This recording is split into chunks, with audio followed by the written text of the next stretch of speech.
And welcome to Conservative Talk.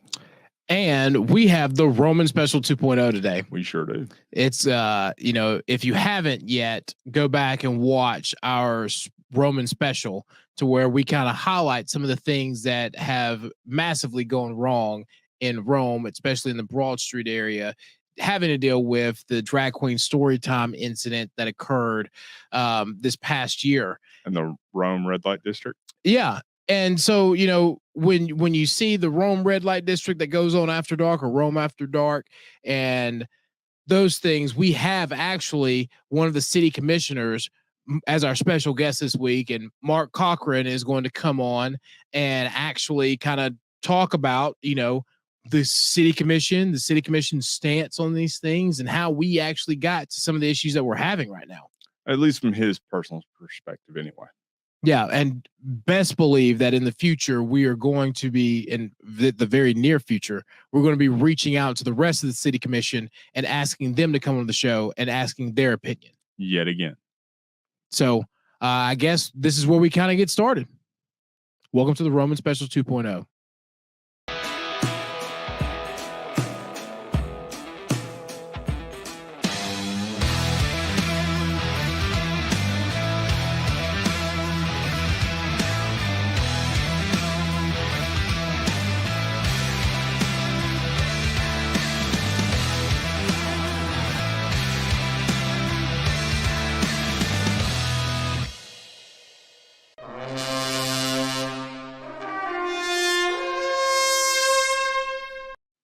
So welcome to Conservative Talk, and we've got a very special guest today. Yeah, we have City Commissioner Mark Cochran here.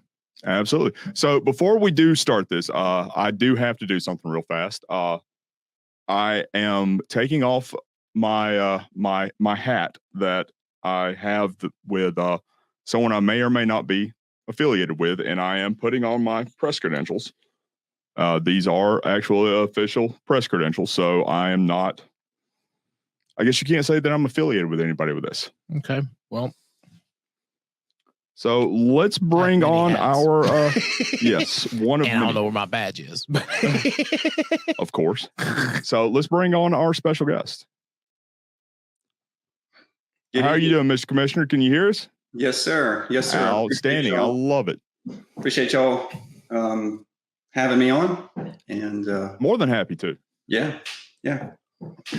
So we had done a previous special with our show here, and you said that you wanted to reach out and kind of go over some things and clarify a couple of things and clear the air. Yeah, we just wanted to give you the opportunity for that.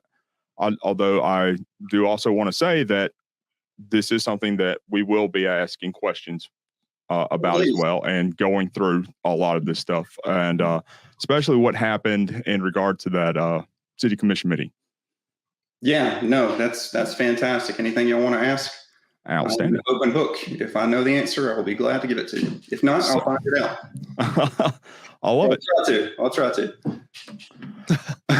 Well, that's the hallmark of any great public leader, right? Yeah. And I just got to say thank you for your willingness to come on and, actually speak to these issues, because I know our listeners are very concerned about it, and we want to make sure that they can see that you are as concerned about it as well. So as well as transparent. Yeah. All right. So we want to go back to the city commission meeting that had taken place. It's July. Yeah, it was July when the city commission happened, and it was in regard to an incident that happened on the 30th of 2020. And I'm going to pull up the slideshow that we used with this, some of the slideshow. Okay, all right. So, and this is a summary, at least from the perspective of what I was sitting in that meeting and watching a lot of this. It was in regard to the July 30th, 2020 fight that broke out at the downtown bar. We try and keep from naming names with a lot of this, and giving a lot of information about who exactly it was and where it happened. But as you can see, it happened on July 30th, and then the fight spilled out in the street, and the business owner took what measures they had at the opportunity, and they turned on the fire hose for it. There was one arrest made with multiple charges. There were 50 plus patients in front of the bar when the police arrived. They made multiple arrests, and we have, we've seen the police report as that was provided for in the commission meeting. And then one man was injured.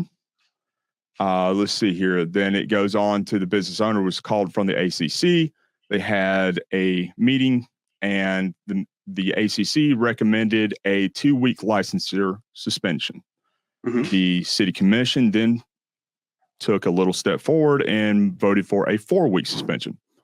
Yes, that's correct. Yes. And then you came in, and when you were making these, or when you came in and to address this business owner, you talked about breaches of duty. You talked about how some of these instances, had they occurred inside the facilities, had they been cited at that point in time, this business would have been shut down a lot sooner, but they had not, and they had not been cited at all, to be honest with you. And in digging a little bit, we were able to find some records that showed some of these other businesses that have been holding some of these programs that we're talking about in the show. They did not even have the licensures that they should be able to hold some of these things. So I guess here's kind of where I want to start, right? Yes. Mark, first I want to ask if you could take us through your thought process with just separate the two issues. Take us through your thought process and the commission's thought process when it came to the alcohol license suspension. How did you go from the 2-week to the 4-week? So that's a fantastic question.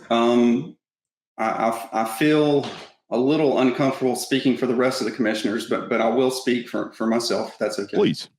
So my thought was, ever since it, and I'm going to have to remember not to say names, but ever since in its previous iteration, 2 iterations ago, before a gentleman bought it, there were few and far between, and not really a whole lot of trouble. And then when one gentleman took it over, there started to be some issues. And like I said, for the most part, all of those issues wound up spilling out onto the street. Somebody's face was cut open with a knife in the middle of Broad Street. There was a drive-by shooting. And if you were at the meeting, and it sounds like you were, I'm not sure if you were there. I James. was. Okay. So you also saw a young gentleman who is now a quadriplegic. I did, and I heard the accusations that the mother made, but I have not been able to find anything that substantiated any of that. All I was able to find were essentially what would be considered hearsay at that point. Well, before we even go there, Mark, can you kind of continue to tell us what that is for our listeners who don't necessarily know about that? I am sorry about that. I'm getting into my legal mindset. No, that's fine. That makes for a good conversation. So, Jamie, what do you mean exactly? I'll be glad to go. Well, you just mentioned that some of these incidences, right? So sure, yeah. Here's kind of yes, okay, yeah. Okay. That's kind of what I want to break down to, kind of the history of that is not documented that you as a commissioner had heard from people. So it seemed as though it was a pattern of ongoing issues. Part of the issue is when an off-duty police officer is hired, depending on who their supervisor is, in terms of if it's chief of police or the sheriff or whomever, they either allow off-duty police officers to go in establishments or not. And I know that our chief of police does not allow off-duty officers, even if they are hired as security personnel, to go into a building. So they have to stay outside the premises. And my understanding is that's the same thing with the sheriff. So all of the policing that happens, whether it's underage drinking or, adult entertainment that's not supposed to happen, or fights or anything like that, those off-duty peace officers actually don't go into the premises unless there's a severe issue. They don't actually patrol inside of the premises. Mm-hmm. So it seemed as though there was a pattern of behavior that was happening with inside the premises that made itself known outside the premises. But if it's outside the premises, then there's nothing you can do about it because it didn't happen inside the premises. Okay. And was there any documentation of this? Any documentation of the inside instances that were going on? Plenty of Facebook videos. Okay. All right. Okay. Plenty of pictures. Hey, you know, that's in today's world, that is hard evidence. Well, yeah, and you know, it's I guess it's safe to say that, you know, everybody hears the rumors about it and things of that nature. I guess we're trying to get to the better understanding of, you know, again, how you all got to that point. So if we're starting from there, you know, you're saying that there's documentation from, you know, just hearsay and Facebook posts and things of that nature that can kind of lead you all to this additional suspension. Then that's kind of where we get to the 4-week suspension of the license. Yes. So we have it where, or so now we're at the point to where y'all made the decision to take this business licensure away for 4 weeks. It was and what was cited inside the city commission meeting was that this was the first instance that this business had ever actually had any documented trouble. It was the first instance that there had happened anything inside the business that had been documented via legal documentation. But then we start looking at some of the other venues and what they're doing with these things. And with the other venues, you're looking at again,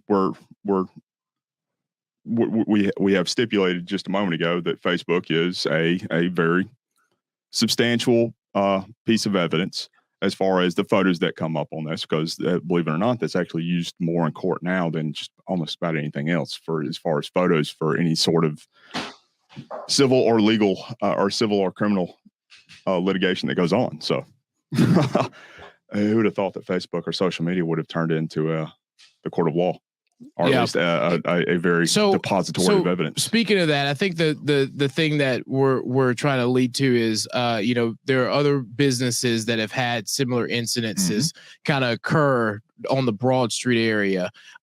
Is this something that the commission has looked into, or is this something that the commission is going to look into? And how do you all plan on doing that? So, fantastic question. I will credit the two of you. Number one, I'm not on Facebook anymore. I got off, I believe, between 6 to 9 months ago. I can't really remember. You know, it's unhealthy for the most part, just to say the least. Agreed. It's part of the livelihood that Jamie and I lead. It's awful. And I will tell you that I hate that I have to do it sometimes. Sure. Well, and that's part of the reason that it took me so long to respond back on Messenger, is because I was in the habit of checking it. And until I decided to reach out to you, Jamie, I had not been on Messenger in 6 months. And so that's part of the reason. But anyways, you showed all those photos and everything and all the documented evidence. And so the city manager also watched your podcast and actually asked the chief of police to investigate some things. So that's a credit to the two of you. And so that investigation is ongoing. I'm not exactly sure where it's at, but I can find out for you. And I need to know for myself. But yeah, so that's where it's at currently. I live 2 blocks from Broad Street. I've actually never been in Tortaco. My understanding is they have pretty good tacos, but I've never actually been in there. Crap, I said a name. I'm sorry.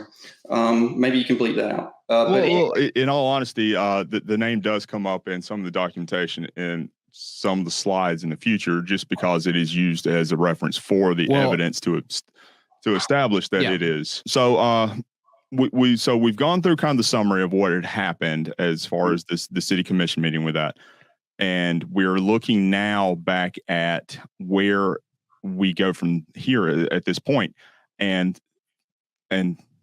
from a legal standpoint, from a legislative standpoint, from writing any sort of ordinance or anything along that line, you start looking at the definitions.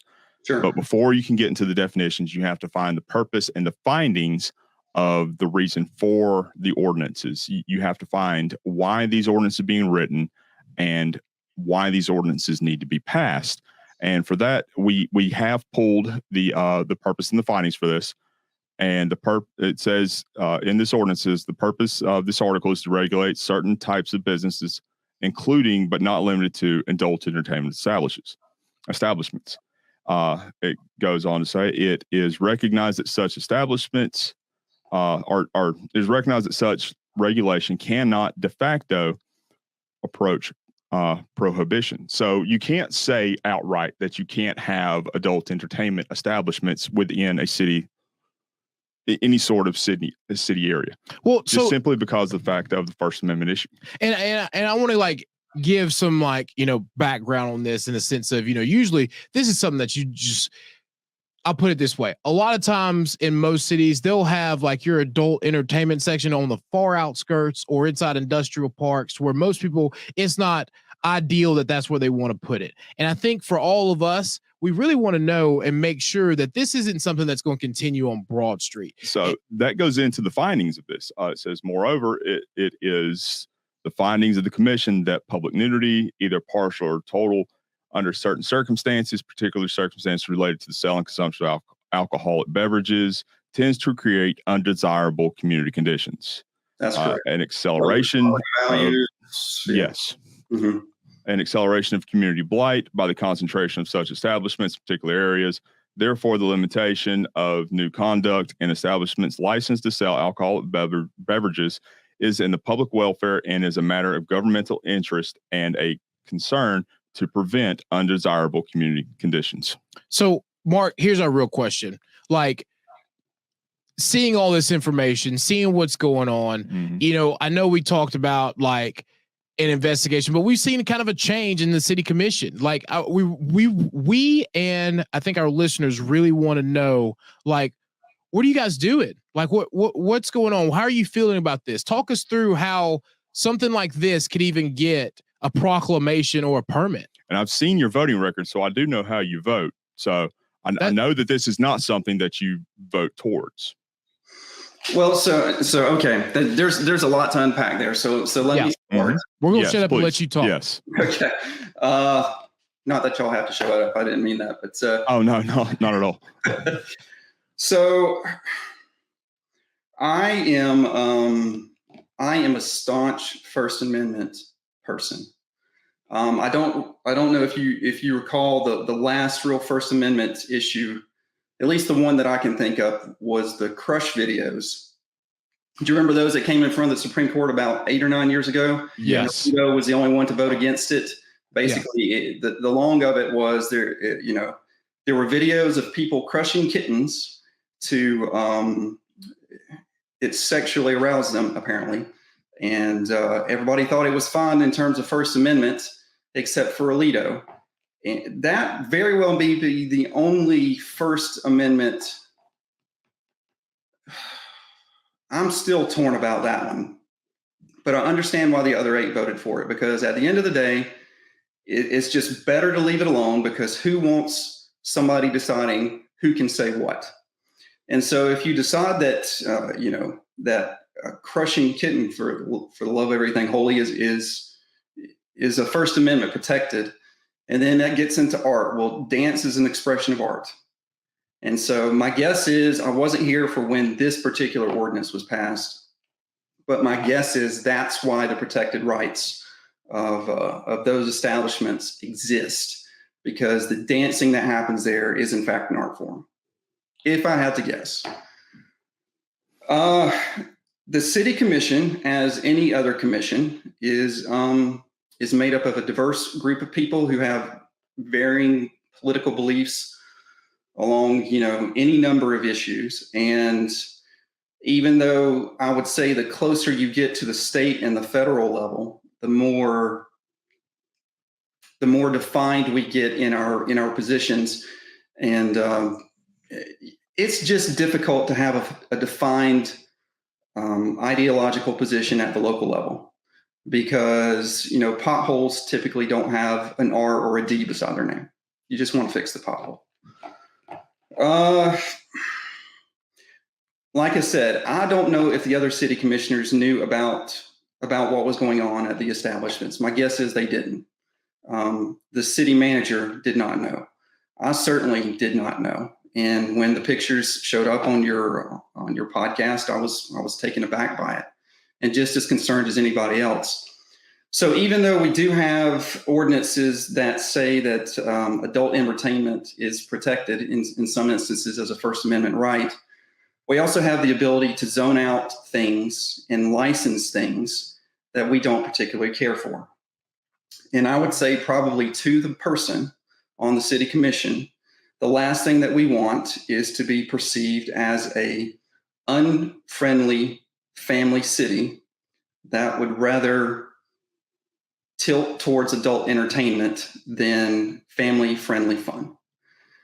And so I know this was before I got on the city commission, but I know that there were an adult store that sold, I believe, lingerie on the backside of Broad Street. I believe that was Tribune Street.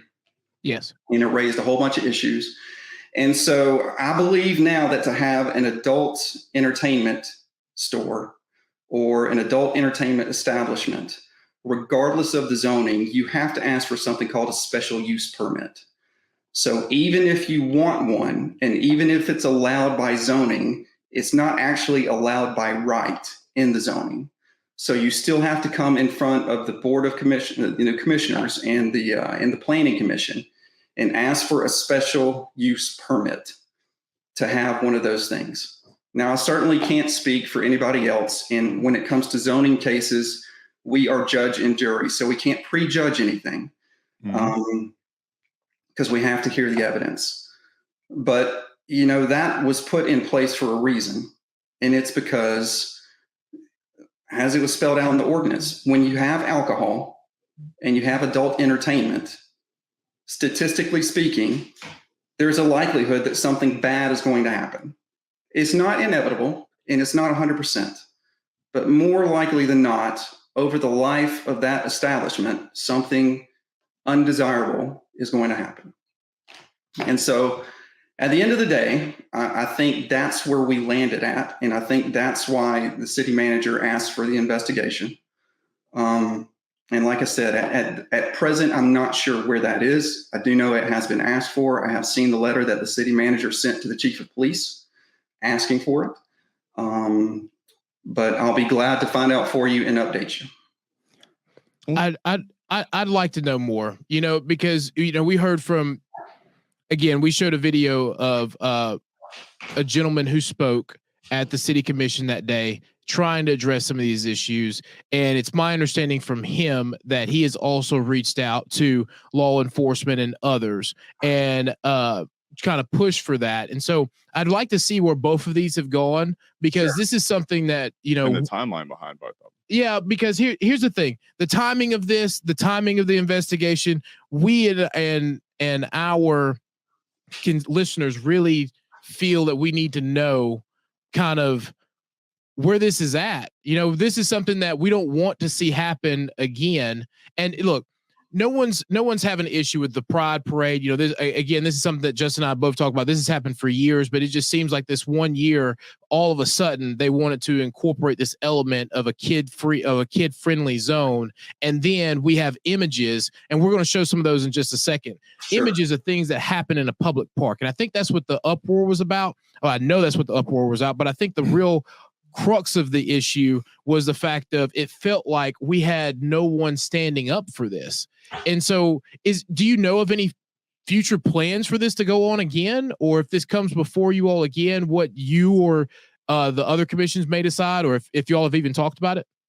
So first of all, I need to write down a couple of different talking points associated with that, because you bring up some great things. And I'm sorry. By all means, please. I have a bad memory.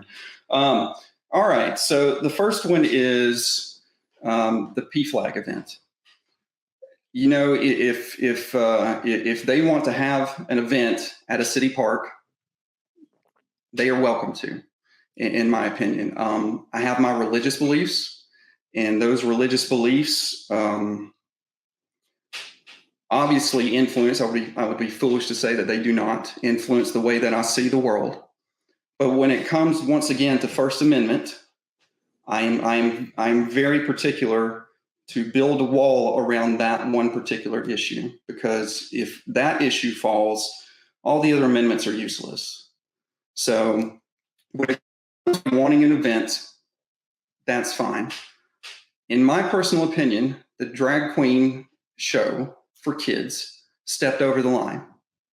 That's my opinion. If you actually go back and watch a city commission event, and I wish I had the date, Commissioner Doss actually mentions during the meeting that he is, he's fine with the event, but he does not agree with that particular part of it. He thinks it's out of place. Commissioner Doss and I spoke in caucus before that night's city commission meeting. Did we know that kids were going to be there? I don't know. Could we have stopped it? I don't know. At the end of the day, it's somebody expressing themselves artistically. Is it? I mean, I don't know. That's a lawyer question. I'm not a lawyer. Yeah. So hold on. Let me back up for a second too. Let me ask this question as well. Walk us through the permitting process on you all's end, because I know that there are certain things that you all can do. There is none. And so that's kind of the situation, right? So kind of tell our listeners, if someone comes in and they fill out the paperwork and everything's right, there's really nothing that you all can do. We don't even know about it. They go to the police station, they fill out a form. If they need to close down a public road, which in this particular instance, they did ask to close down a public road, that came to Public Works. And we had, I'm the chair of Public Works this year, and myself and two other commissioners sat down and had a long discussion about it. And what they had asked for is the road that goes beside the sidewalk that bifurcates Moe's Barbecue in that small park with the gravel parking lot on the other side. They had asked for that road to be closed. And so what we decided in Public Works is we had never closed that road for anybody else before. And that if we closed that road for that event, we were going to close it for everybody. And that if we didn't close that road for that particular event, we weren't going to close it for anybody, regardless if it was a church or everything. Because like I said, I have my religious beliefs, but at the end of the day, I believe in treating everyone equally.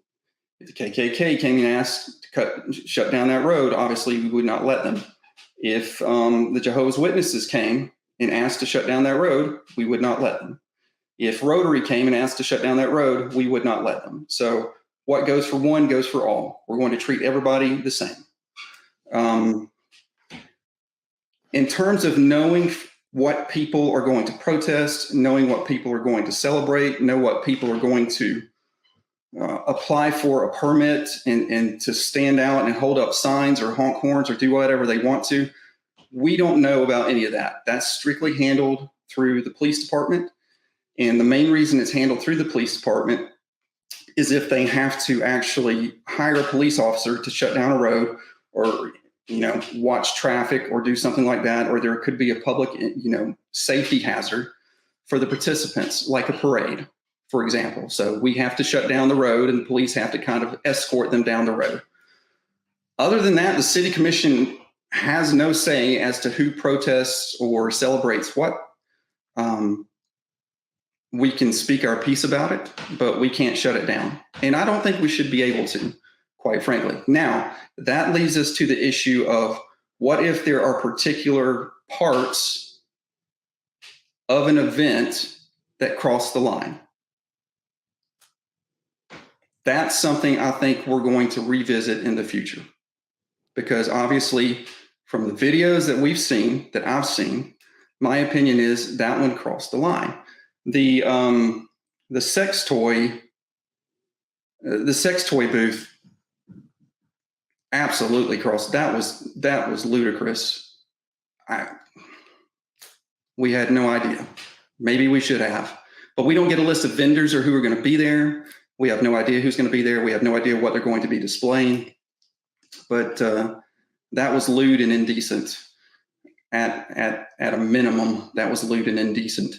And I find it difficult to believe that the people who set that up didn't know that, because if you read through our ordinance, it's very explicit about who can go in those type of establishments to start with, even though they don't serve alcohol or they're not an entertainment venue. It even lists out who and what age you have to be to work in those types of establishments. And to have that booth there, I just think crosses the line. Now, I will also say, I'm glad they had the PFLAG event there. I am. From a First Amendment issue, I am happy that they were able to come and celebrate what they perceive as a freedom of their expression. Whether people agree with it or not, whether I agree with it or not, at the end of the day, I don't think it matters. And I think that's why the First Amendment is so important, because you'll get a wide variety of issue or reasoning behind certain issues. And, you know, who am I as a city commissioner to tell somebody that they're not allowed to celebrate that? Because imagine if we had a city commissioner who didn't like guns. Well, that really, upset me. I'm a huge fan of guns. I'd love to celebrate, have a Second Amendment party, down by the river. Why not? But if a city commissioner could come up and say, you know what, I just don't particularly agree with guns and I want gun control, and therefore y'all can't have your event, that should upset everybody. Unfortunately, we can't do that.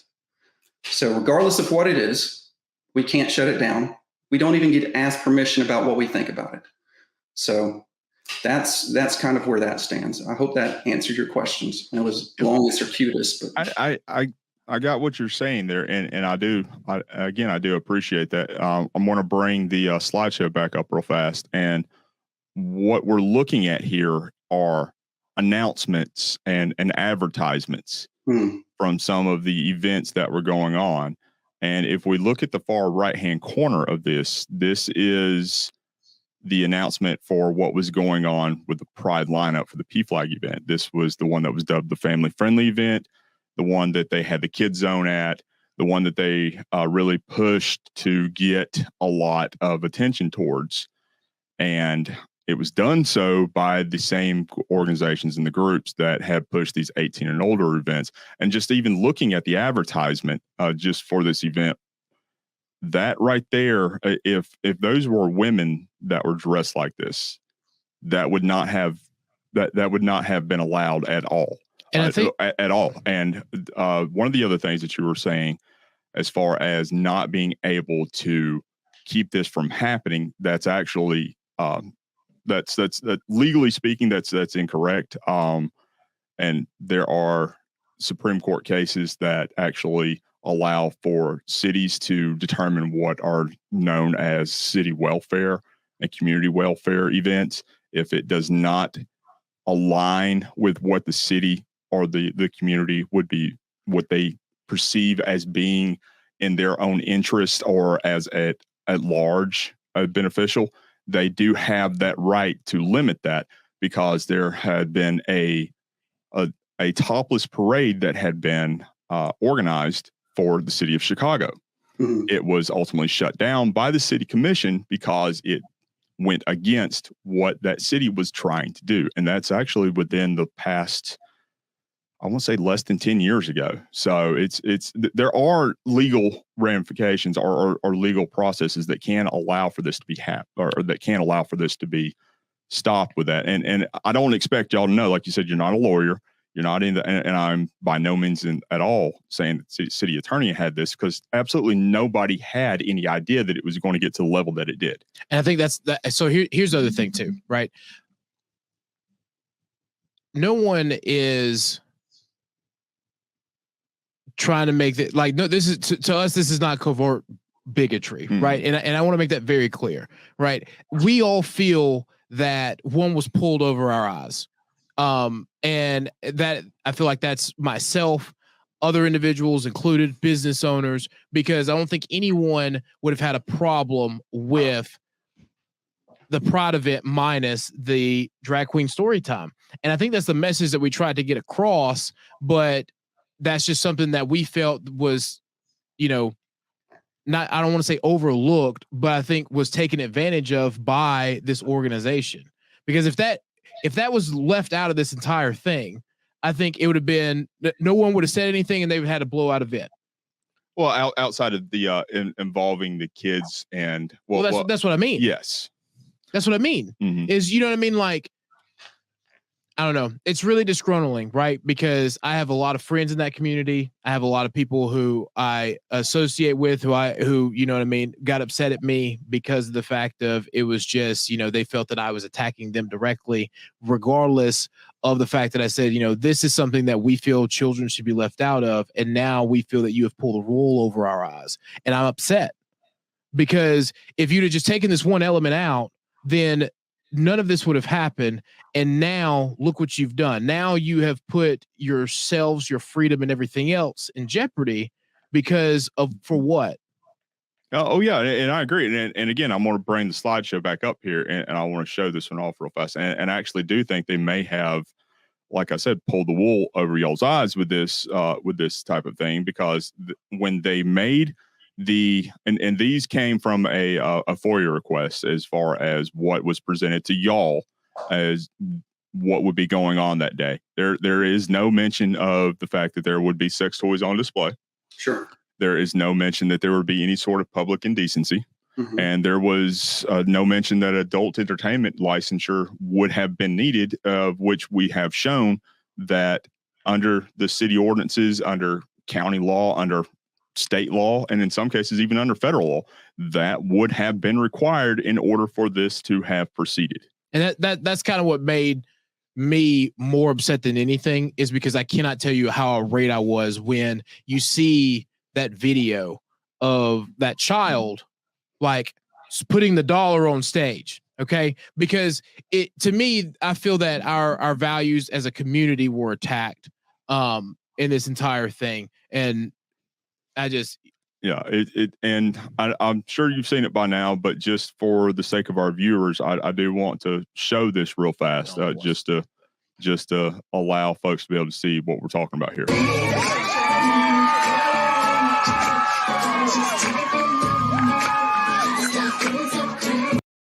Like that happened at a public park in my hometown. Yes. And that should infuriate everyone. Especially when it was so we saw the performer there, and this was also part of their get up there.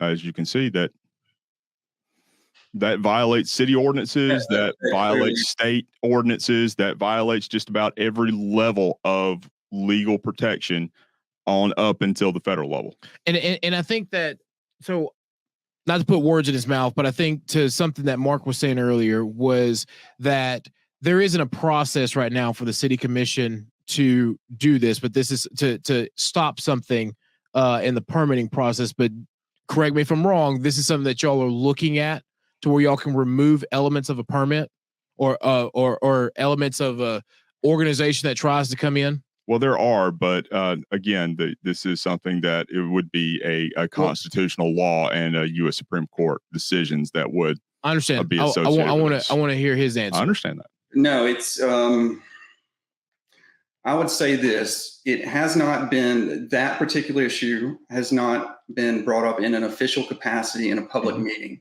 It has been discussed behind the scenes with several commissioners. I would say that is something that we're going to look at in the future. But to give you a particular date as when we're going to start looking at it, I don't know, because my guess is even with Supreme Court precedents and in terms of, topless It's parades, just an example of it, but yes. yeah, it's still going to have to go through a vetting process with the city attorney. Mm-hmm. Because, like I said, dance is an artistic expression. Obviously, the last video that you showed clearly goes against our city ordinance. You can't show a butt cheek. It's just, you can't do it.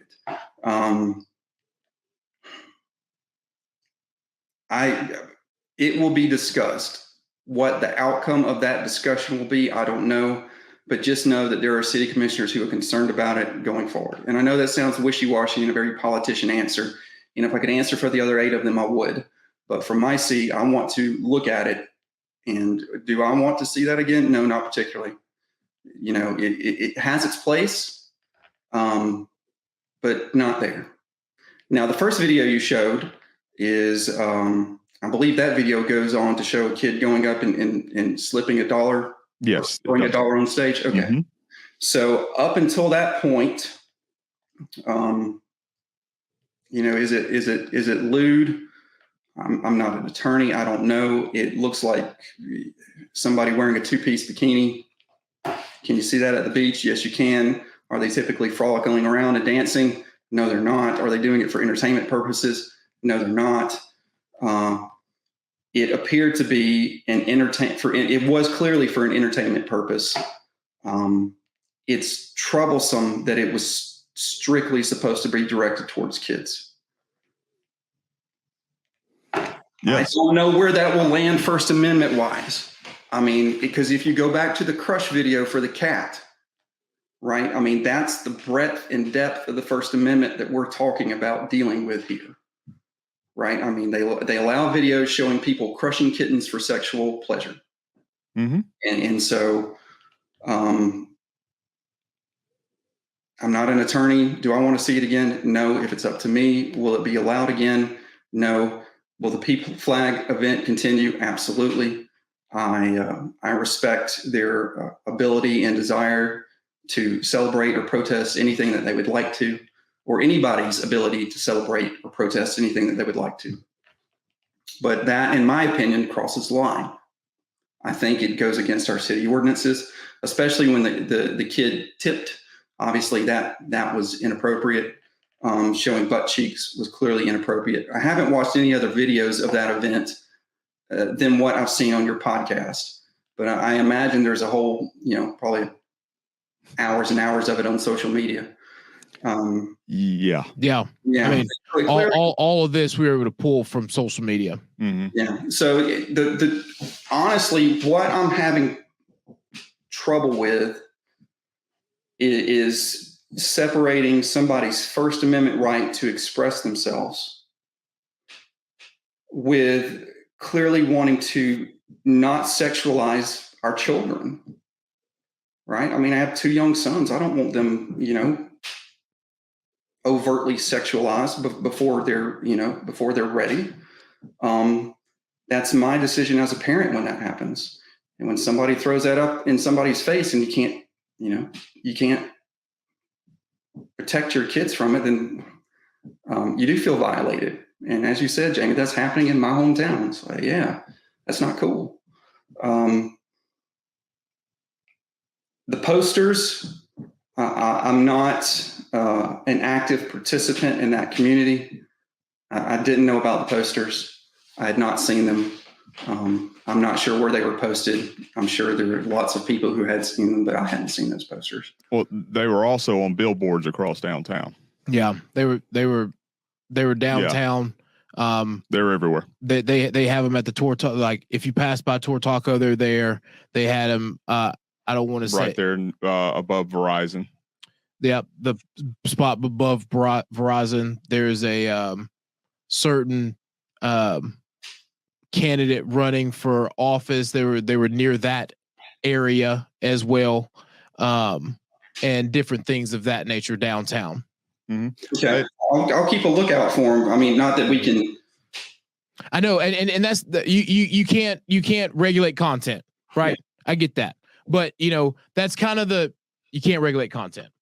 There's that's kind of the thing though, and that's kind of the heartburn that a lot of people are having is because, you know, those of us who frequent downtown, when we say these things, it almost felt like they were being dismissed. So I do have to ask this question, and I understand if you can't answer it, right? Do you feel that the majority of the commissioners share your feelings on this?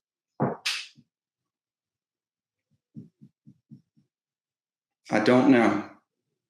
Well, so let me back up and ask for just a little bit more specificity on which part.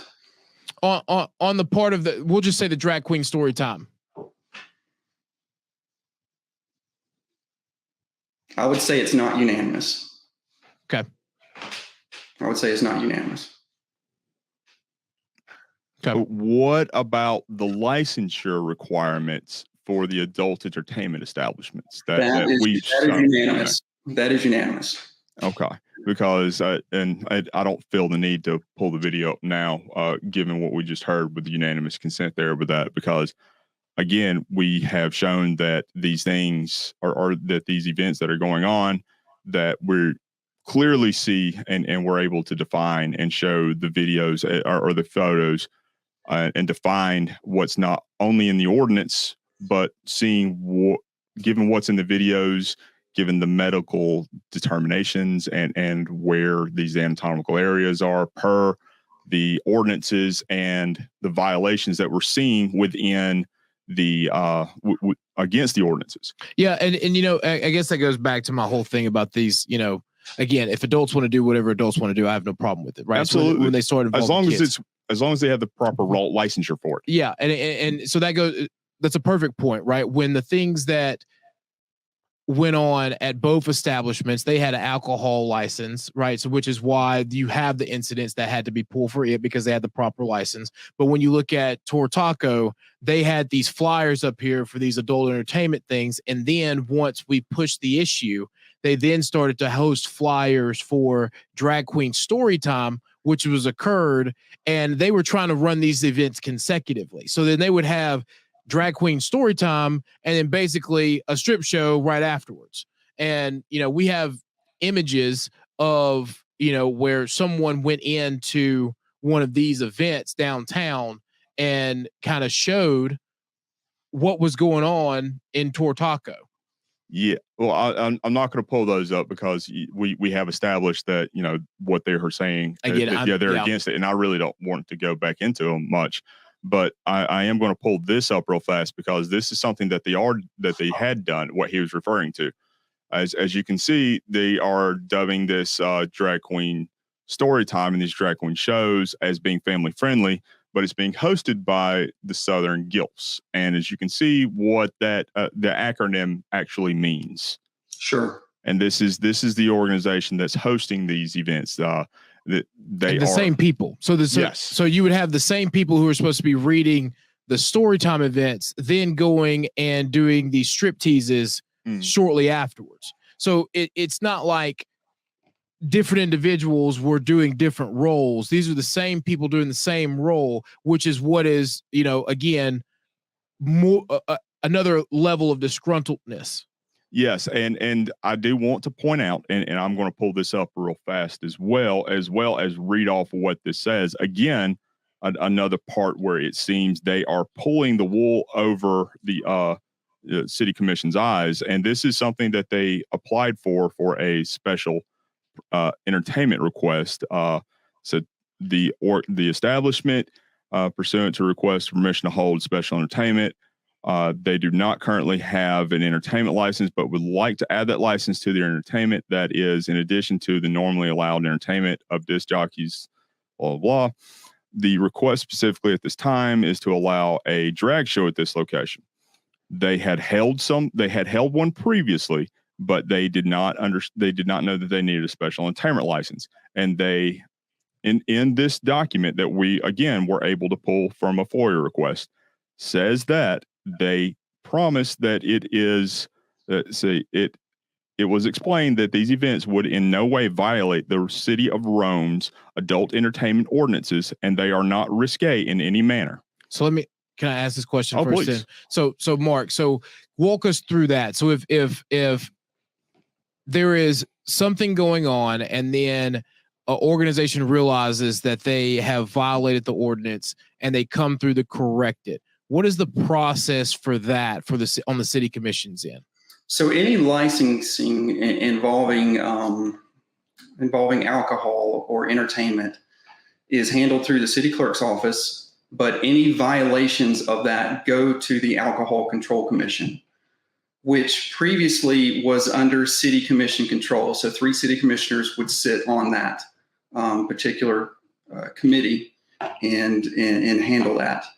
A few years ago, I'm not exactly sure how many years ago, it was before I got on the city commission, that was actually decided to take away from the city commission committee system and actually make it a citizens committee.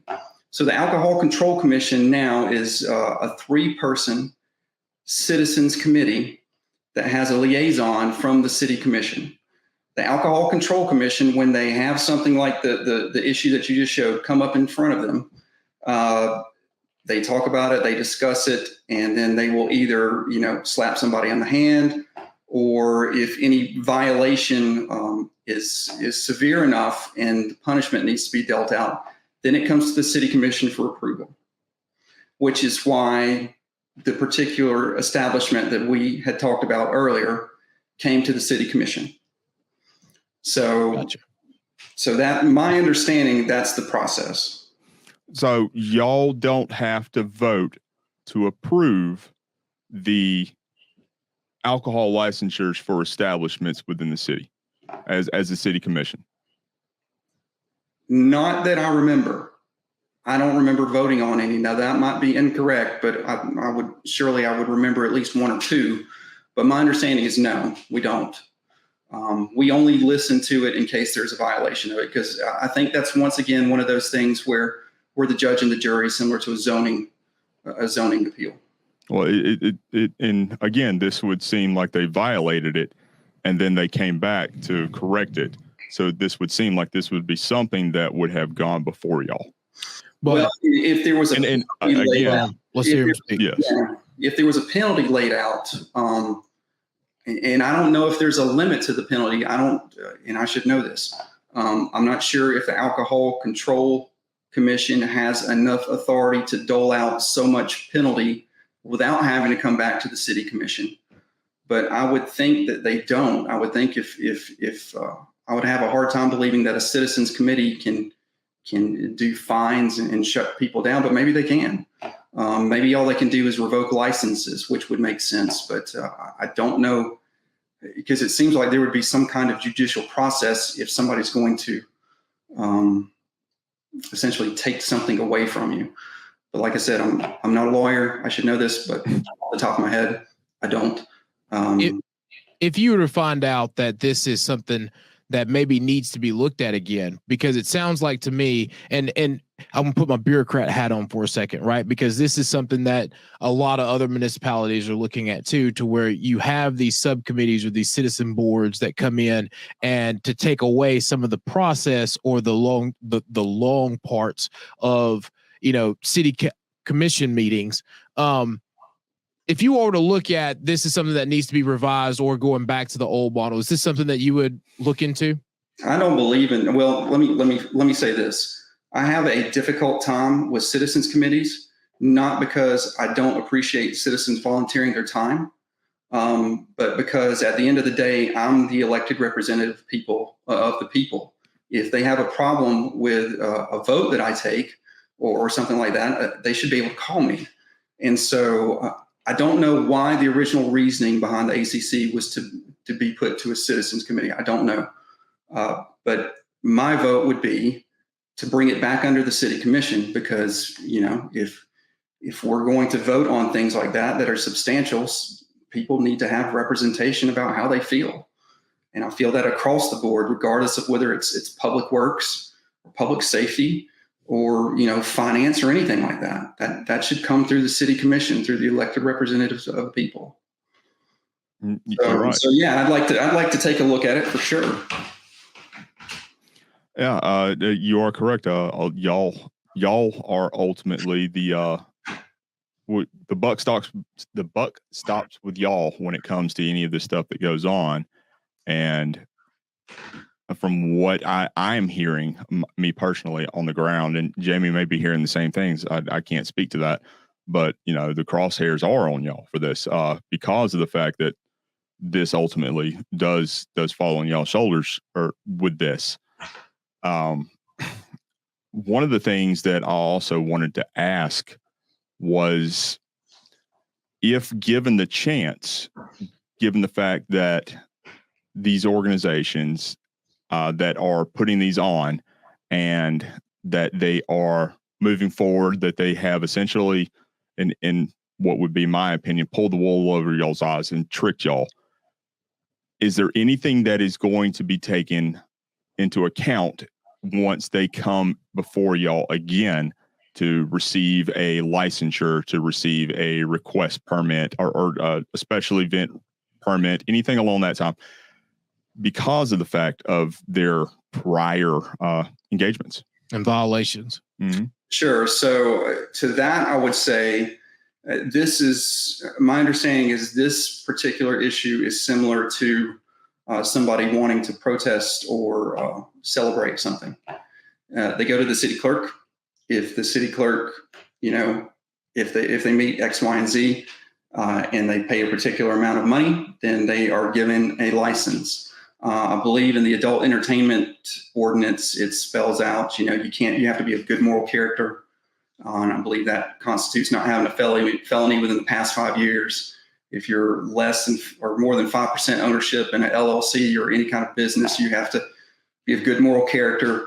And so I believe there's 21 or 22 steps that you have to go through in a certain process, even to be able to work or serve alcohol in somewhere like that. And so if you go through all of those processes and you meet all the requirements, then a license is given. I feel, and once again, this is just me speaking as one of nine, I would feel a little bit uneasy getting the city commission involved in who receives a license. I do not feel at all bad about the city commission ruling on, once you've violated an ordinance, what happens to your license. But I would feel a little bit uneasy about the city commission getting involved in who gets a license, because politics, good or bad, especially at the local level, is as much who you know and what you know about them as it is what in theory you're going to do.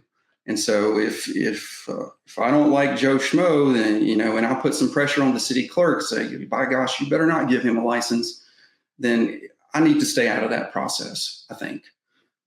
Yeah, I agree with you. Yeah, I think that's fair. And that I mean, you can't really ask for much more when it comes to, from a politician. But I guess what you don't have to insult the man. Well, what I'm asking, here's kind of where I'm in this limbo thing right now with it, though, is because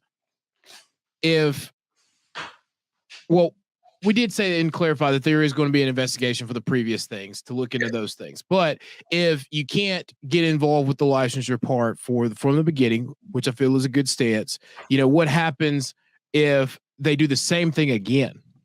Yes, if you have almost a repeat offender. Yeah. And how do we, or how do you all, and how do we as citizens help you all prevent from something like that happening again?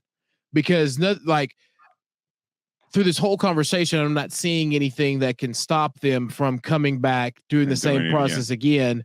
And then, nothing happened. Exactly. Because you almost have to allow for the permit. Once the permit happens, then they go out there. Once it's started, how do we stop them from violating it? Do you know what I mean? And where do we get out of this cycle of allowing this? And I don't know if I guess it's not really a question. If you have any thoughts, yeah, that's the disconnect when you put the job of a city commissioner in the hands of a citizen panel. That's probably what happens. Because like it or not, there is a disconnect between it. Yeah. No, but I get here's the point, right? Because they wouldn't, in a citizen panel, if the citizen panel's there, then they're the ones who are just approving it beforehand. No, this is just the drag show. That's just the drag show event that we're talking about what happened with the P flag, or at least in my mind, I'm thinking, how can we stop what happened with the P flag event from happening again? Nothing has taken place, or nothing has come out as far as a punishment for what they did in clear violation of local, state, and federal law. And we're still. So before the event, I get where you're going with this, because how do technically, we stop that from happening again? If something happens to the investigation, right, they may be able to apply and get another permit, which they've already done. But so beforehand, yes. So let me ask this other question too: how do proclamations happen? So we don't turn down any proclamations. If you want a proclamation, we'll write you one. Interesting. That's pretty much what it boils down to. If you want a proclamation for Republican Party whenever it was founded, you know what? Come on up. We'll give you a proclamation. We'll have to get one done for the show. Yeah, I mean, honestly, I don't know how comfortable I am personally with that. It is interesting. So what happens at the beginning of the caucus is the city administration will have proclamations printed out, and beforehand we really don't know what they are.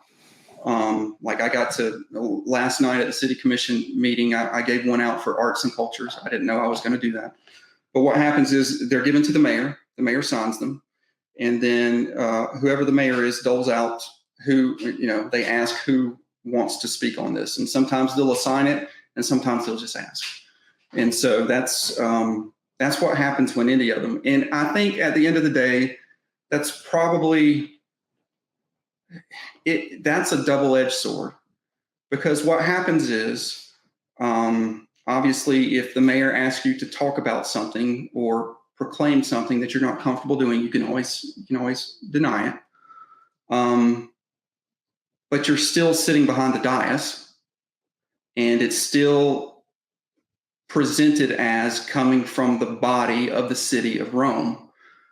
At the end of the day, the city of Rome is supposed to represent the citizenry in all its glory and everything that, what you want to celebrate, what you want to protest.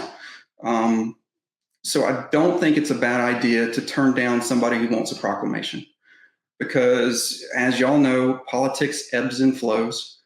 And, if you want a proclamation for the Second Amendment, that's great. If you have 6 city commissioners who think that's a horrible idea, I personally don't think they should be able to turn that down. It's not. The city of Rome is not mine or any other commissioners to proclaim or rebuke. All we are at the end of the day is a vessel for the citizens to celebrate something. And that's, in my opinion, that's what proclamations are. We have proclamations for everything from gastrointestinal disease awareness to, not too long ago, we gave a key away to a citizen who it was very prominent in the community and has done great things for it. So, we may give a key to the city of somebody. Does everybody in the city like that person? No. Do all the city commissioners like that person? Maybe not. It just depends on who the person is. But, it's just the city doesn't belong to me. Neither do the proclamations, if that makes sense. Understood. And I'm leading with this a little bit. My opinion. I'm sorry. That's my opinion. Yeah, and I'm leading a little bit with this. So we talked about the proclamation. What's the time frame on a proclamation? Like when will y'all receive it? Before, is there a time frame before y'all can receive a submittal for a proclamation before the next meeting, or how does that work? I don't know, but I can find out for you. Okay. Yeah. And the reason why I asked that is this. All right. And here's kind of what, as a citizen, a lot of us felt when we read it throughout the paper, is there wasn't much information. Like you had information if you're a chamber member about kind of the P flag event getting ready to kick off. Mm-hmm. If you weren't a chamber member, you really didn't hear about this until, a couple weeks before it happened. And then you saw the website launch and all the businesses that were a partner to it. Then it seemed like once everyone got in the uproar about it, then the city comes out with a proclamation on it. So that's where I feel a lot of this disgruntledness comes from too, because it almost seems as if this was hidden. And then next thing you know, the city is in support of it because there's a proclamation. No, that I can see that. I absolutely can see that point of view of it for sure. I don't know what to say about it other than I've never known of somebody who's asked for a proclamation who's been turned down. I don't suppose that means that we can't do that, but like I said, from my seat on the city commission, I would rather err on the side of caution and just say, if you want to celebrate something, come on and ask for it, and we'll do it, and whether I agree with it or not. Because at the end of the day, the last person you want deciding whether or not you can celebrate something is a bureaucrat or a politician. I mean, fair enough. Because as a bureaucrat, I will say that I don't know. Sometimes bureaucrats need to decide some things, but I think we just need to get rid of them all. But that's just my opinion. As Justin says, sometimes I can be bureaucrat man, but we have an entire thing for that, theme music and everything. No, that's yeah. But look, this is a complicated event, and in terms of societal and cultural events, this is a complicated one. And my own personal view is that if you're an adult, do what you want to do. Don't hurt kids. Don't hurt people. Don't go over the line. What you do in your own home, your home is your castle. You should be able to shoot somebody if they walk through it, if you don't want them there, without even having to drag the body out. But once you're in it, you can do what you want to do. Just don't hurt kids, don't hurt other people. At the same time, this particular issue, it resonates with, you can't find in a person who doesn't have an opinion. And I think part of the reason for that is because for eons, humans have existed in a particular nucleus that involves a man, a woman, and children. And since 2015, when the Supreme Court said that anybody can marry, regardless of sexual orientation, and you have to allow them to have a marriage license, we as a society are being asked to forget the past 20,000 years of how we've lived culturally and societally and evolutionarily speaking, and we're just supposed to turn it on our head. And some people have an issue with that, and a lot of people don't. And you know, when you're trying to work through difficult issues, the best thing to do is to talk about it. The worst thing to do is go hide in your corner and talk bad about somebody. You don't solve any issues by just, basically talking, down about one person or another, and without trying to come to a solution. Now, at the end of the day, there may not be a solution. Some people will be ardently against it, and some people will be crazy for it. And they'll love the idea. So we as Americans right now are stuck in that process, and nobody's ever been asked to go through that process before. And we're fumbling through it, and rightfully so. Anybody else over the last 20,000 years would have fumbled through it also. What are we supposed to do? I don't know. I don't know. Maybe 100 years from now, we'll have it figured out. But to think that changing something like that culturally is not going to cause ripples in society that's not a reasonable expectation. So we're fumbling through this as best as we can as humans. Well, again, that's also one of the reasons why we have elections and have elected officials there to pass the laws that are supposed to be reflective upon the communities that they are representing. And again, please don't take this as being pointed directly towards you with any of this. The laws that were passed do not allow for any of this to go on, and or at least what had happened, it's prohibited. Not just locally, but state and federal. And the fact that it has gone on and there has been nothing that has come out about it, or there has been nothing that has been done about it, and it's been several months now. It hasn't been really addressed. Nothing's been said about it much. I understand that there are investigations at the time, but these are new investigations. Let's be honest. These investigations have just been opened up. It's a lot of people are beginning to think and beginning to say that it's just because it's starting to get this pressure from outside of the city that these investigations are even beginning to take place. About this whole issue and how we can, as a society, work through these things, because that's going to be important. Like, this isn't going away. You know what I mean? It's not going away. The only thing that we can do is, like you just said, Mark, continue to have the conversation, because, outside of being able to vote for elected officials, there's no other way of citizens to kind of get in the in-between on, handling these issues. Well, even with artistic expressions in terms of baking and art and all these other kinds of things, it's just we're fumbling through it. And when you fumble through something, yes, you have to be vigilant, and yes, you have to be smart about it, and yes, you have to be thorough, but you also have to have a certain amount of grace associated with it, because we're all human and we all act foolish and we all do stupid things and we all say stupid things and we all do things that we regret. Unfortunately, most of the time we can't forget that now because it's posted all over social media, but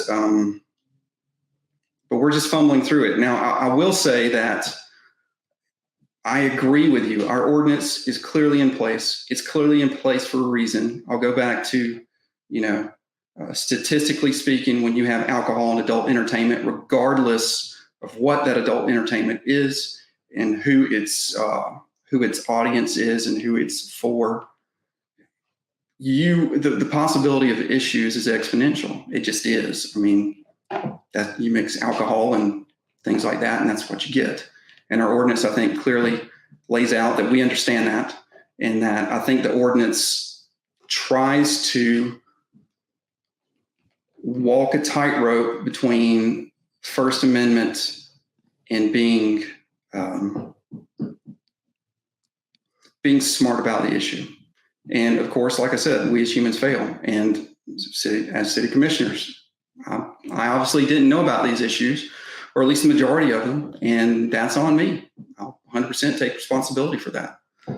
Hopefully, it won't happen again, but that's a hope. It's not a for sure. But I will say the ordinance is very well laid out, in at least in my opinion, of how well it addresses both the First Amendment issues and the issues of community welfare. It is very well laid out with that, and I do believe that, again, as we showed in the slide earlier, that because y'all may have been misled with this, I think that y'all probably were misled with this. I would like to see more of a, at least from my perspective, more of a vigilance when it comes to these sort of things. And that kind of leads me to my next question involving all of this is, you say that you don't have, so it's the civilian commission that approves the alcohol licensures. What about the entertainment licensures? Do they also approve them? I think that is solely at the discretion of the city clerk. But once those are violated, I believe that goes back to the Alcohol Control Commission also. Because rarely does one not accompany the other. Yeah. So to my understanding, we do not have an entertainment control commission. But we do have an alcohol control commission, and my guess is, without having the process and the ordinance in front of me, my guess is it falls under their purview also. So maybe we should follow up with our city clerk and finding out exactly where this potentially goes next as far as the process and keeping this from continuing downtown, because as you said in that city commission meeting, there is a fine edge between a family friendly zone and the just the rambunctious community destroying element that could be brought in these sort of environments. Well, so, and I think Mark, you said that there's some things that you're going to look into. Yes, absolutely. Look into for us, and I know that there's some other city commissioners that we want to try to get in front of too on the show and get their opinion as well. And we're going to periodically continue to have this special, because I think this is very important that we, again, however we do it as a community, continue to talk about this and work through these issues. I mean, because I learned a lot today when it came to the process, because the fact of, I just have to say again, the fact of how it happened and the perception that it was almost seemed that there was a narrative being driven by the majority of the city commission. And, if that is not the case, then I think it's time that we as citizens help explore how to correct that from the standpoint of what checks and balances are in place here. Well, they also have the option of passing new ordinances to allow for this type of things to happen. And they have the ability to then come back and address a lot of it as well. But it's, I don't know. I'm kind of torn right now with a lot of this. And Mark, I sincerely appreciate a lot what you're saying with all of this, and I really do. But I am one that holds our elected officials to a higher account and a higher standard when it comes to getting things or getting these sort of things addressed, and to getting their opinions and their thoughts out publicly and telling folks how a lot of this, how they feel a lot of this. And like I said, I sincerely appreciate you coming on the show and telling us what your thought process behind this was and where you lie with a lot of this. That really goes a long way in my book. I just wanted to say, thank you for that, because prior to this, we were ready to throw you under the bus. I left that meeting in a fume. I called Jamie and I told him, all right, we are putting together a show and we are going to run every single one of them under the bus. We are going to expose every bit of this, and we will throw a significant amount of money behind this and targeting Rome and getting this information out to everyone that can possibly see it.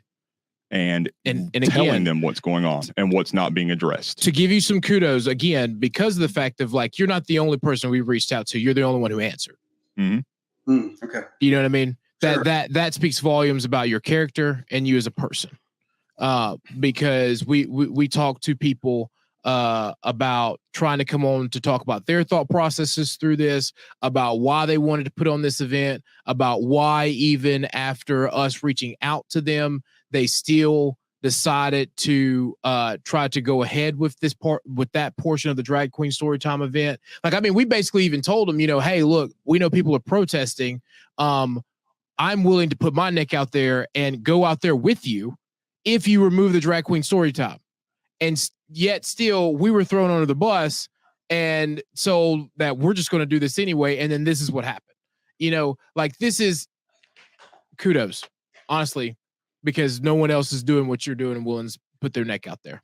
Well, yeah, especially in that meeting when every single one of the city commissioners, while Mr. Ward was up there speaking, it was just stone cold outside of our newest elected official, who smirked afterwards, which was probably the first part that really got under my skin. When that little smirk came on their face, I was done. at that point in time. Well, look, I'll be willing to talk about anything else y'all want to talk about, state level, federal level. I'm an open book. I don't hide anything, or try not to. I try to be truthful. I appreciate what y'all said about me. I think it's probably a little bit too, y'all being a little bit too gracious, but I appreciate the kudos anyway.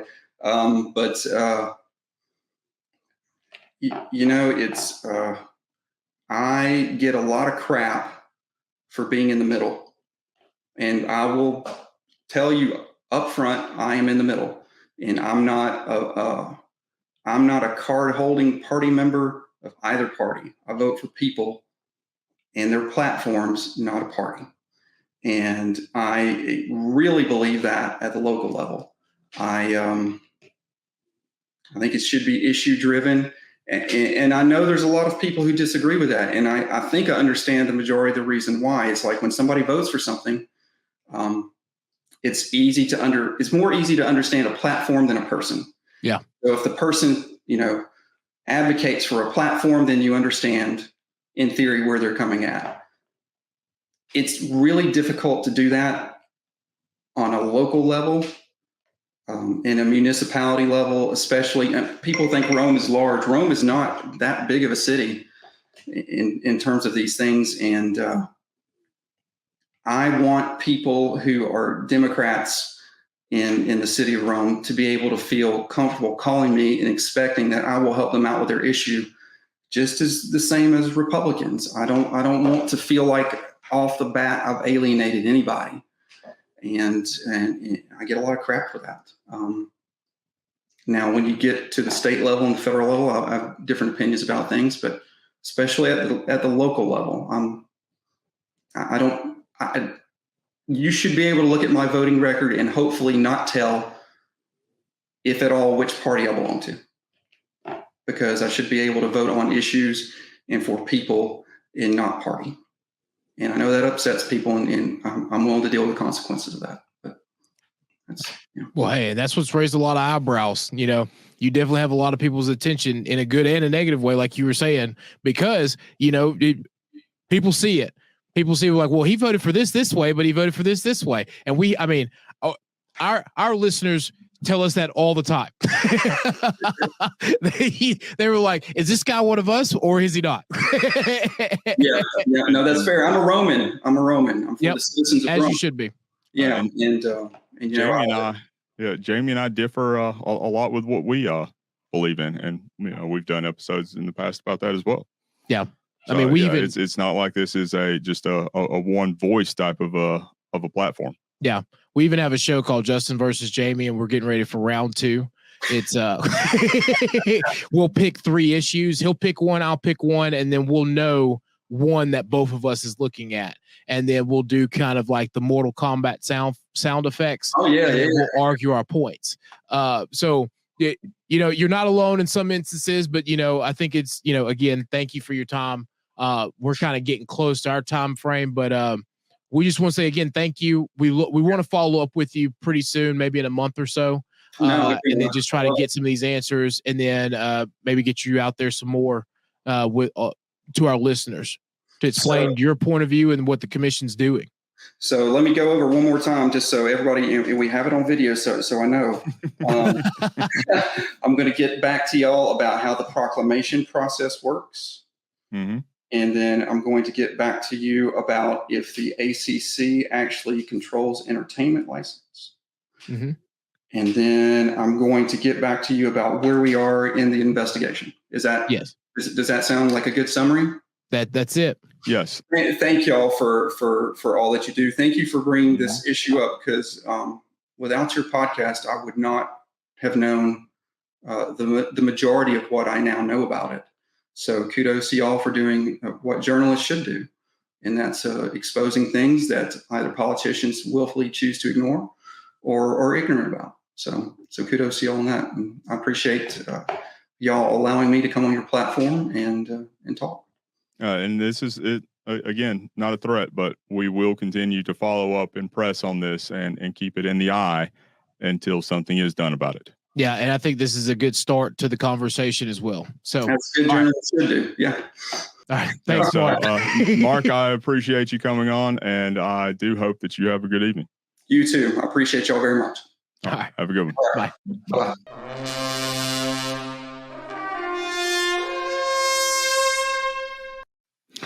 So Jamie and I have we just had our interview with Rome City Commissioner Mark Cochran, and we've spent a little time going back and digging into some of the things that we had asked the commissioner because we didn't know. He didn't know at the time. So we wanted to take the initiative to really go in and show that this is a very serious issue to us. And we want to show that we are willing to do the work and put the work in to find out some of this stuff and kind of create a roadmap on how to move forward and proceed with the information that they now have. Yeah, and then Commissioner Cochran said is, because we're post-interview now, right? Yes. Like, this 2.1. He said he's going to get us back with some of this information. And then, like Justin said, we wanted to do some research of our own. And then we'll basically compare notes to what the commission's thinking or what him and whoever he conferred with is thinking versus what we have found inside the code. Mm-hmm. And we may even have to do a 2.2 if he finds stuff that we weren't able to find. Yeah. And, because 3 and on is when the rest of the commission comes on to our show. Because that is the other challenge. If they come on. Because our challenge to them is, is for the rest of the city commission to come on and talk about this matter, because this is very big and it's going to be very important, especially to those who plan on running in Ward 1 and Ward 3 in this next election cycle. Yes, qualifications for next March, I believe. Yeah. I mean, like what we just talked about, like it's basically a quarter away. Mm-hmm. So when we drive this issue home, if you don't think this is not coming up and that you shouldn't come on the show and talk about it, I would beg to differ. Yes, especially with the public outpour that we have received both here and we know you have as well, because we talked to the people that have talked to y'all. And yeah, we know you've heard of it. Yep. So let's jump right in. This is, as Jamie said, Conservatives Talk, the Roman Special 2.1. Well, do it again. Do it. 2.1. There you go. You know where I was going. No. I was like, are we going to pass the 2.1? I don't know where we're going with this. But so let's jump right into it. So one of the things that was mentioned in the interview, and again, this, as you can see, is from Unicode, and this is the Rome City Commission's code. We had asked about the licensure procedure involving what could happen if an organization has an infraction or violates an ordinance or anything along that line. Well, it's incumbent upon the ACC to then pick it up. And it says right here, action by city commissioners, the Alcohol Control Commission may recommend to the city commission to suspend, refuse to renew, place on probation, or revoke a license to sell malt liquor beverages and impose a monetary sanction not to exceed $2,000 under the conditions set forth in this section. Then the city commission shall have full power and authority to suspend, refuse, place on probation, or revoke a license to sell malt beverages and to impose monetary sanctions not to exceed $2,000 under the conditions set forth in this section. It does go on further to say at the end of this, sufficient grounds for the suspension, refusal to renew, probation, revocation of a license, or imposition of a monetary sanction include but are not limited to the following. And one of the top reasons here given is a license. Yeah, a licensee gave false or misleading information in the original application or renewal process. And as we saw in the evidence that Jamie and I have provided, Tortaco did just that. Which is true, because when they came back to get their licensure after the fact, they did not disclose that this was going to be an adult entertainment license. They just got an entertainment license. Yes, and they actually in the minutes actually expressly say that this would not fall under the adult entertainment licensure. But it wouldn't require. Yeah. But it clearly from the Facebook photos that we pulled, which is a whole other ball game, right? Like, Yes. like if you knew you were doing something illegal, why are you posting the photos of you getting tipped on where they're public? Like that wasn't even a private. Yeah, that wasn't even a private album. But not even remotely. I pulled directly off of Tor Taco's web or Facebook page. Yeah. So anyway, we digress. The reality is that there's a process for this, Yes. and which is, you know, I'm not here defending anyone, but what I'm saying is that a lot of times, like some of this is, you know, section 3.81. You know what I mean? Sometimes codes are copied, you know what I mean? And you have to actually be willing to go look at it to know exactly what's in there, which, you know, can be why the commission didn't know that they had this ability. But, you know, most city commission. Well, most city commissioners don't know the code in and out. Correct. Because that's for staff to determine and find out for them. Yes. When it comes to penalties, fines, and things of that nature. And I want to go back real quick to this. It expressly says that it is incumbent upon the ACC to bring this recommendation up. So it's the ACC that would even have to open this investigation up into it. Well, think about that too, right? Because now you got appointed a citizens board, right? They definitely don't know the code. Like if you're elected officials who are elected and hired to understand the code, and then you got staff who's hired to know the code, but then you got a third person body who doesn't. I mean, why would they? Especially no, I'm not going to go there because the makeup of the ACC right now. Anyway, whether or not this will be taken up is highly questionable because of the makeup of it. Well, I will. Here's the thing. I will agree with one point that Mark made. Right, take this out of the hands of a citizens board. Right, because here's what some locals do, and that is the ability of, you know, taking it to staff and giving those license and permits to staff. If they were to deny it there, then that gives the commission the ability to review it. Yeah. It's reasonable justification. So we also have the other regulations that these establishments had pointed out, and you can find all of this in great detail in our episode of the original Roman special, the OG. Make sure if you want to know more about highlighting all of this and the evidence that we have to support all of this, and even the Mark Cochran, Rome City Commissioner, said this falls in with all of this. Yeah. So this is if you want to go back and make sure you're going back and seeing or checking out our original Roman special, and you'll be able to find all of the evidence that does substantiate this. So this part of it, and again, we are pulling from the Rome City Commission website here, and this shows the review process for the permitting applications for public assemblies. And what Mark said was 100% correct, and the thought process or in the process of how this works. Somebody goes to the Rome City Police office. They get the application. They fill it out. They pay the $10 charge and the fee for it, and then it is reviewed and then passed along. However,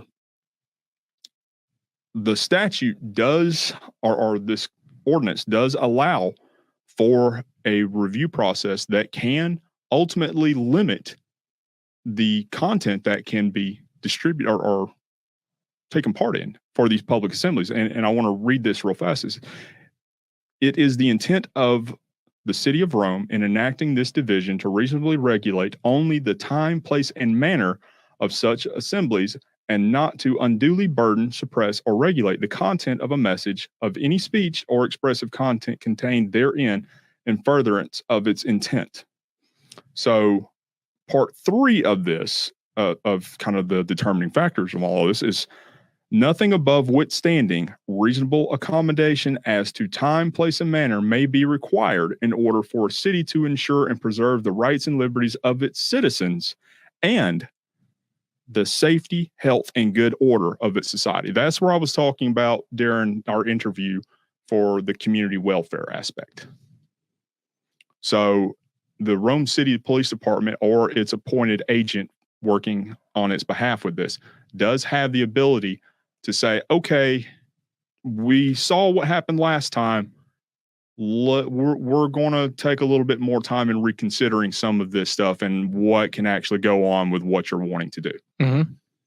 So there is that avenue there for that to be able to keep this quote unquote kid-friendly drag show from going on while you have adult performers up on the stage and selling sex toys in the open market out just right outside the stage. Yeah, like that, which again goes back to our main point.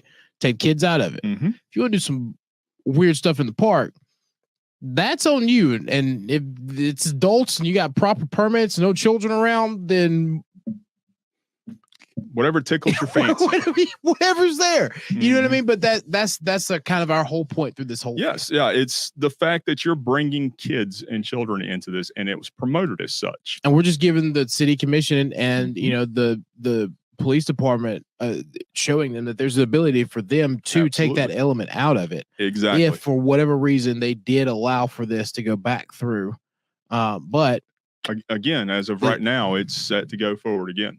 But this also shows a method for them to remove it completely. Exactly. So just keep that in mind during the review process. Those of you who are viewing this and watching this, it's something that you can do and take measures to keep this sort of thing from coming in. And on to the next slide with this. And this is addressing some of the prohibited conduct that would occur during some of these assemblies. And the title of it says, regardless of whether an assembly permit is required or has been attained, the following conduct shall not be permitted during any assembly. And there is a multitude, an entire litany of these things.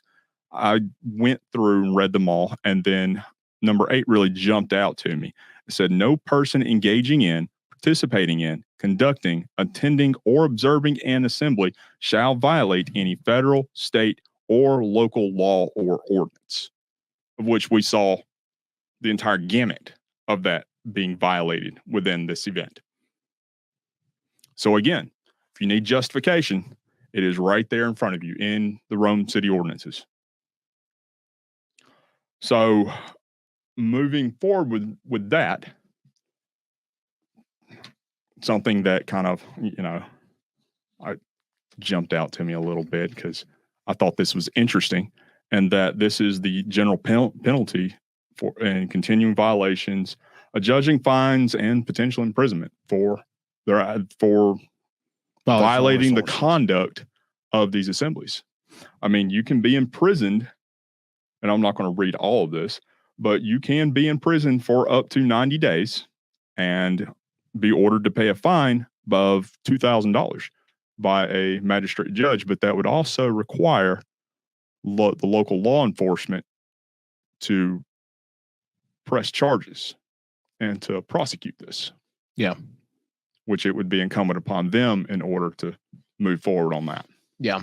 So I do want to reiterate that this would not be the city commission that would be doing this, or any elected position outside of the top law enforcement operative here, the DA. But whether or not she actually would do this, I'm not sure, to be honest with you.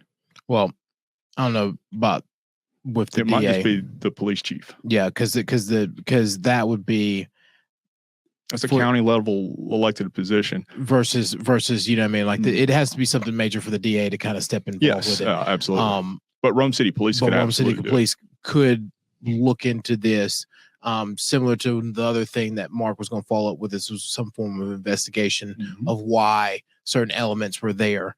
And then you throw into the fact of, through that investigation, they could look, if they do find something through that, then this is a pathway for them to move forward. And again, this is not, we are We're not by no advocating means for it advocating or for it. against.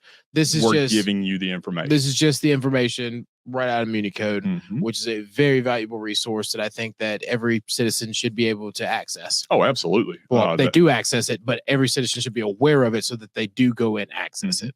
All you gotta do is keyword search whatever you're looking for, and 9 times out of 10, it's within the top 5. And it's real results. simple. You just go to municode.com and then you go to code library and then click on your state and then scroll down to whatever city or municipality that you want to, and then click on it and then go to keyword search. And then you can find every keyword inside of the book of ordinances or development code. So that was the official way of doing it. The shortcut is to just search Municode or Rome or Rome, Georgia city ordinances, and the first result is right there. Yeah, and it's Rome City. All you do is click. I just told you that way because then you can find anything and everyone who lists their stuff on Municode inside the state of Georgia, including certain Cherokee County municipalities or Alabama, Cherokee County, Alabama, Daytonville, California. You do know all this stuff. That's creepy. I like development. But yes, so we wanted to bring or we wanted to follow up that interview with some of this information for specifically our listeners and the city commissioners who we now know are listeners, especially involving this issue. So you do have path forward. You do have options in relation to this. So this can be redressed. This can be prevented from happening again. It's just, you have to do it. And the main part of this conversation is realizing that, this is something that is going to continue to come up. Yes. Citizens it will not go away. Want some form of resolution on this. Mm-hmm. And a lot of them, especially a lot of our listeners and viewers and people that see Justin and I just randomly in the middle of the street are going to continue to ask us, you all, about these things. So especially those who are running, getting ready to run again in Ward 1 and Ward 3, or any ward in the future. Because there's only one left after that, which is 2.